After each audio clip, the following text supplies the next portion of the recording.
Looking for God's Delighted Face by Brenda Seefeldt Amodia. The Lord passed in front of Moses, calling out, Yahweh, the Lord, the God of compassion and mercy. I am slow to anger and filled with unfailing love and faithfulness. Exodus chapter 34, verse 6. I believe this is the best verse in the whole Bible that describes God. 5 times throughout the Bible, God is recorded this way. The Bible repeats a variation of this verse over 20 times. So many of us don't see God this way. Certainly not God being for you.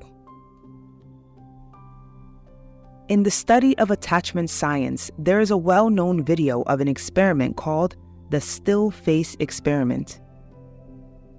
A toddler sits in a high chair.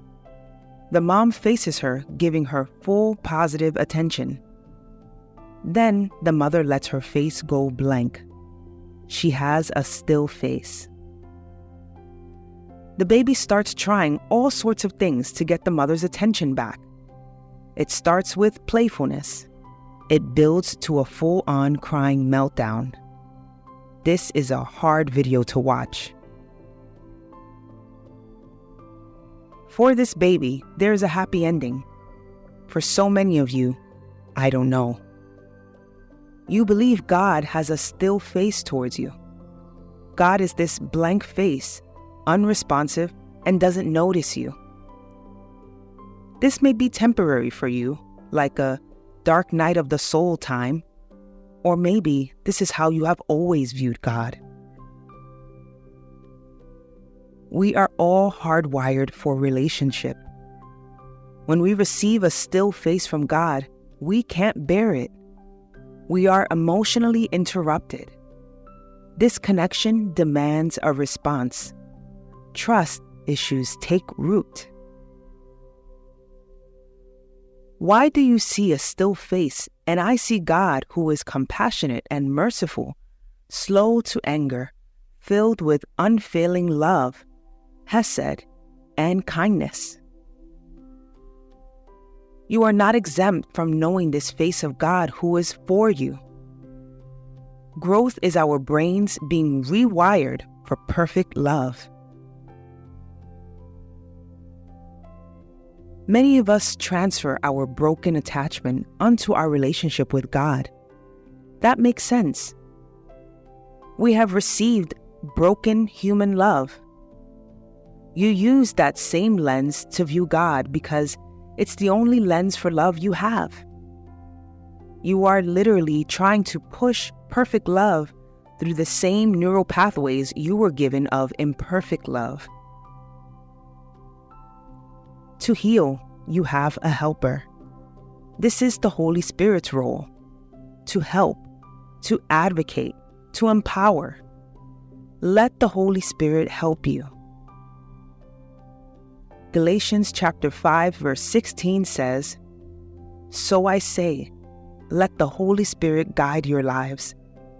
Then you won't be doing what your sinful nature craves.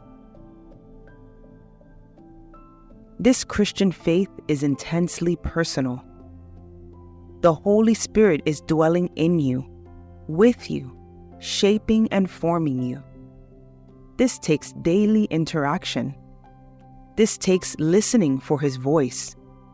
This takes delight. Attachment research has shown that delight is one of the keys to a secure attachment. When we see a face of delight, we become emotionally safe, so we can relax rather than perform. The way God is described throughout the Bible is a delighted face. Study that Exodus chapter 34, verse 6 verse, and look for that face. And I'm sorry that those unfair things happened to you. That needs to be said too.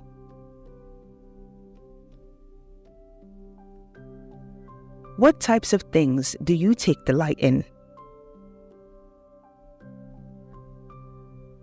Have you ever had a dark night of the soul? If so, how did you overcome it? Have you ever truly considered that the Holy Spirit is dwelling in you? If so, how does that make you feel?